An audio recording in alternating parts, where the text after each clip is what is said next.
So,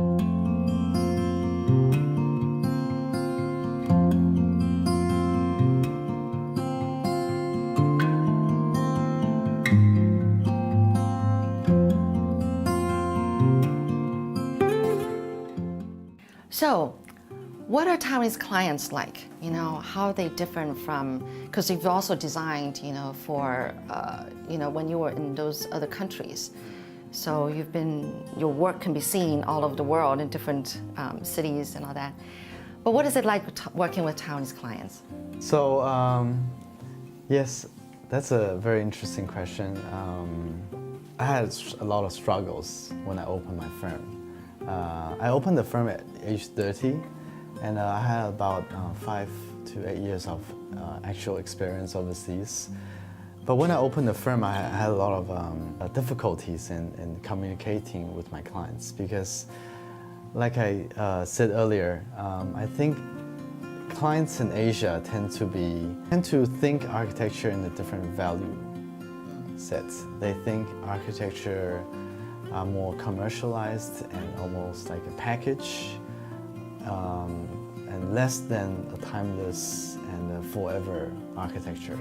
So, but coming from the West, where we're trained to make things perfect and make things forever, it was very, very hard to understand. So, I had a very depressing 3 years when I opened the office. But as slowly I understand what they want, and I slowly understand how to inject a permanent or very modernistic value of architecture into a very fast-driven society. Because after all, I think right now the uniqueness and everything is happening actually in Asia. So the idea of that monumentality in the West is in the past now. That's already history. So actually we're living in the future right now. So we have to understand how to design fast. We have to understand how to design with a very limited budget. We have to understand locality, construction, materiality that's available within this 30-kilometer circle. And I think that's why my architecture has been very unique, that we can find very interesting materials, interesting contractors who also have the passion to make Taiwan as a spark or a tender to really push the architecture thinking forward and influence other Asian countries and hopefully influence other Western worlds as well. So that's where my passion is now. And through my work slowly, I'm also influencing my clients to rethink about architecture in this. They already think architecture should be done very fast, so I'm teaching them how to do it even faster. So they can see their buildings done very interestingly without the compromises of time and budget. So I love my clients now. They challenge me and I challenge them, and I think that's the way perfection works, because if I only give them idea, then it's always only one way. But if they only give me their idea, it's only one way as well. So they give me something and I try to reimagine what they want, and I give it back to them. And then, so that's why with my clients, I have a lot of meetings to really understand them. Hopefully with a lot of meals and drinkings and. Oh, so that's how you work. All right. So could it be because Taiwanese people care very much about fengshui? Could it be because of that? It's just all very cultural kind of thing. Yeah. The way they look at fengshui, definitely. Do you believe in that?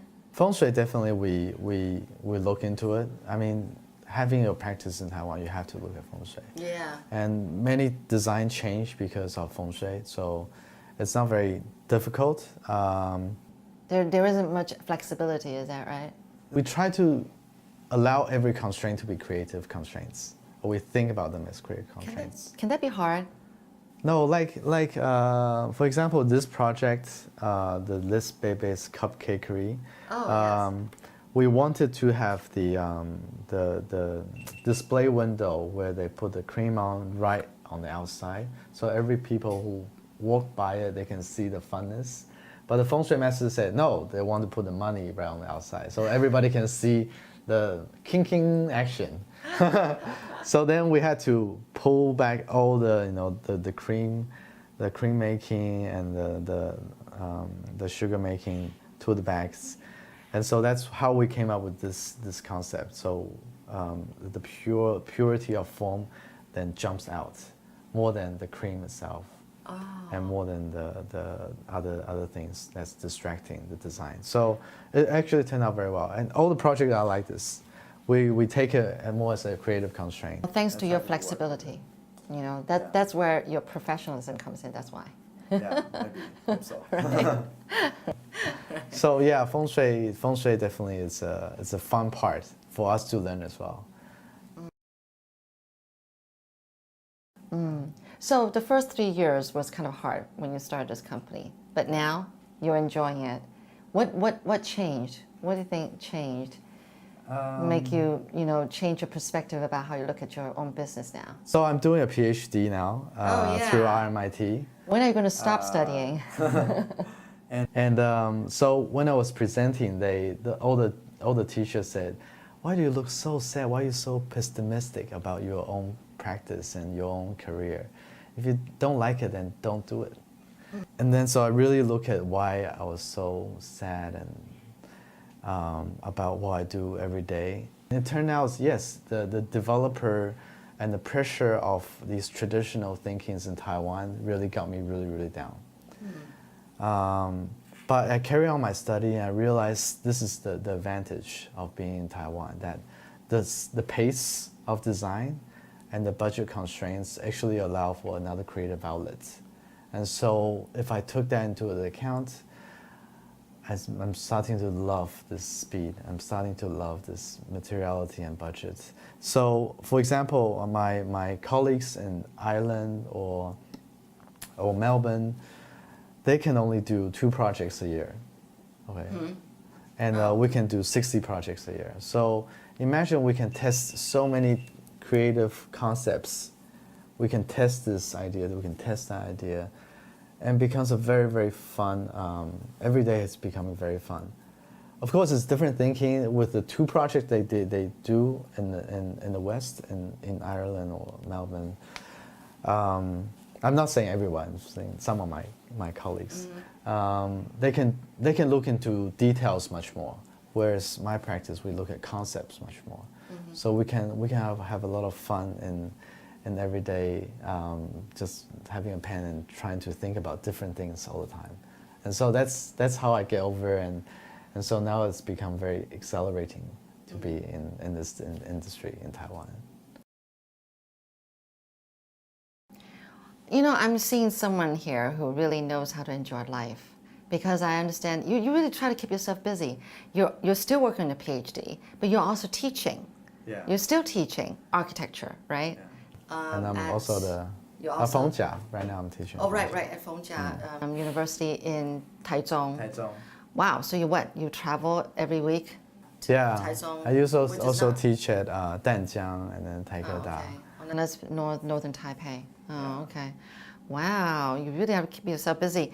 But I understand you're also into dragon boat races? Yeah, I'm the captain of dragon boat team. Every year you've been racing? Yeah, I've been racing about 10 years now, and we started our own team about 4 years ago. You're a team of what, architects and interior designers? I'm a graduate of Columbia, so we form an Ivy League team. And having all the people and come together, all the alumni to come together and practice and compete. I think being an architect is more not only about just sitting at your table and just keep drawing. I tend to see architect as a social being that are able to understand what people want and like. So for me, it was very important to really be inspired by everything around me and to get to know everything around me as well. And through that, then I can know what everybody is like, or what their dreams are, and how I can shape their dreams into reality. So that's why I really try to jump into everything I can and to understand the world around me. Oh, that is cool. Isn't that how things are changing these days, that architecture isn't just pure architecture. It seems like it incorporates a whole lot of different disciplines, no matter what field it is.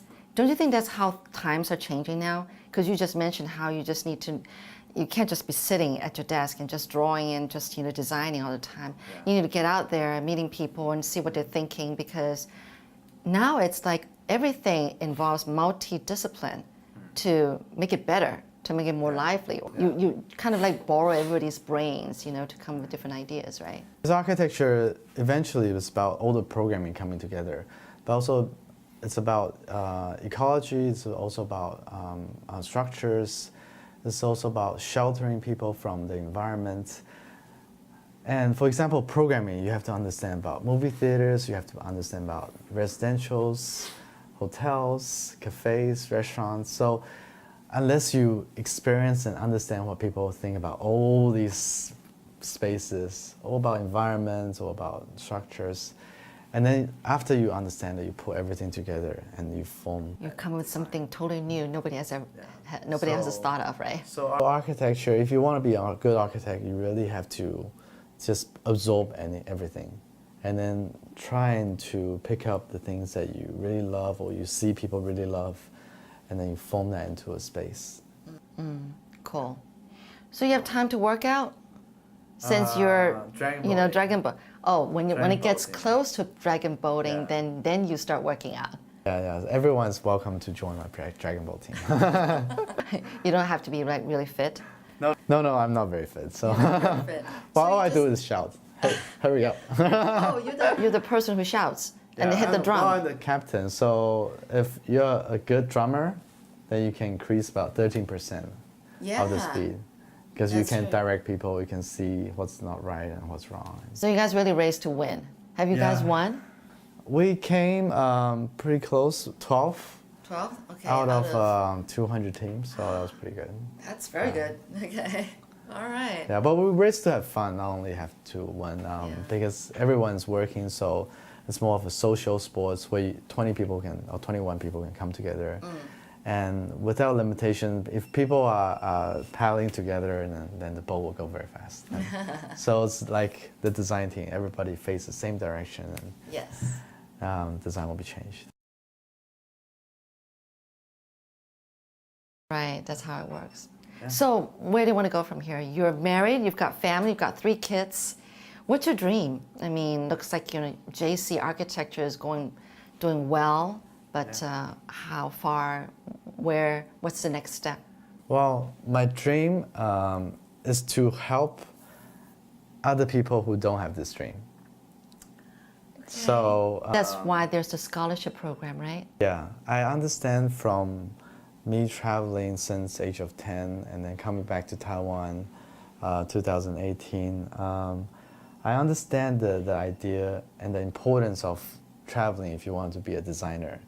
And I see there's a lot of kids, because I've been teaching in 3 schools, I see there's a lot of kids who are very pessimistic about their society, about the government, about the buildings, about everything they can just put on the table. And that's the social trend these days for I don't know how long, 10, 20 years? Yeah, but for me, I actually love Taiwan. I love being in Taipei. I love the convenience. I love the weather. I love, although people say there's not enough parks, but I think there's enough parks. I love the hybridness. And I think I love it because I understand also everything else happening in the world. So I can critique, but I can also say what's really, really amazing about Taiwan and Taipei. So I'm trying to help people who are more disadvantaged, who don't have this opportunity to go and travel the world. So 4 years ago, I started this scholarship called OUT, 出走旅游计划. And so it's for all the architecture students, interior students, graphic designs, even structure, even building development students, real estate students. If they have a passion to change the world, they come and write and hand in their subject about how they want to change the world. Okay, that's all they do. That's all they have to do. Okay. Just have a very big dream. Yeah. And then tell us their big dream. Submit it to us. We'll have an interview with you. And then every year we give out about 2 to 4 students so they can go to the country of choice and then try and find out and try and find their life answer. And then they'll come back to Taiwan and they'll share their story with us. So hopefully their story will inspire more students as well. This is amazing. Oh, so yeah, great. so far we donate about 1.3 million. We send over about 13 kids overseas, and we hope to continue to do that. We do that by just using our own money and also with other sponsorship, also design firms. So I also want these design firms to be mentors for these students. So it's very important for each discipline to be a sponsor. So if the kids come from structure, then the structure engineering team or the sponsor can be a mentor for the structure engineering kids. But last year I started out something, another dream, which is, well, the same dream, but I want to speed it up. Everything's about speed with you now. And this is about turning the Taiwanese design practice into an even more creative outlet. Oh, yeah. So I'm inviting foreign students to come in and intern in these creative agencies. So they not only have Taiwanese kids working or graduates working in their company, they can also have different foreign design students. They can come in, they can share their stories, or they can stimulate, or they can interact. I'm sure through the interaction, many different things will come out. And so we started that last year. We had a student coming from London, and then hopefully this year we'll have more students as well. And we give scholarship to these foreign students, like the Taiwanese students too, so they can travel here for free. We pay for their accommodation, we pay for their wages, we pay for the having fun. And how long do they stay at a time? Up to them. But last one stay about 3 months. Okay. Taiwan's very 3 months max, right? No, they can. They tell us how they want to spend the money. Oh, wow. Okay. It's also about 100,000 Taiwanese dollars. So they tell us they can stay very budget-like, or they can spend their money in hotels. I don't mind. Just tell us why they wanted to come to Taiwan and how they want to change the design in the Taiwan industry. Tell us which firms they want to go to and how will the firms help them to do that. So last year was a very interesting, it was the first year we had it. There was a student coming from London who really wanted to study about bridges. Okay. And Zaha Hadid just designed a bridge in Danshui. I think I know. Yeah, and then one of the sponsors are the local designers for Zaha Hadid. So then the students were able to have a first-hand experience inside the structure engineering firm, understanding how Zaha Hadid designed the bridge. Oh, that is great. Well, this is wonderful. That's the things that we are very focused and passionate about now. All right. Well, Johnny, thank you so much for being a dreamer. And because you, as a dreamer, you're making more dreamers appear, or more dreamers being born through your enthusiasm and everything. So, great. That is wonderful. I have a gift to give you. Yeah. Wow. We tried in the office, we try to have fun and again interactive. So we try to design different things so to help and assist with that. Yes. So this is a deck of poker cards. Yes. And then in the back, it's all of our projects. So everything fun that we're doing, all the inspirations that we have, and it goes from interior to graphic to materials. So when you are looking for a conversation, you can just flash out a deck of cards and then. Oh, that is so cool. There are totally 52 ideas right here, right? Yeah. Thank you. That's cool. Beautiful deck of cards. Yes, thank you. All right, well, thank you so much, Johnny. It's been a pleasure to have Yes, you. thank you. And good luck with everything you're pursuing. I know you're going to do great. Thank you.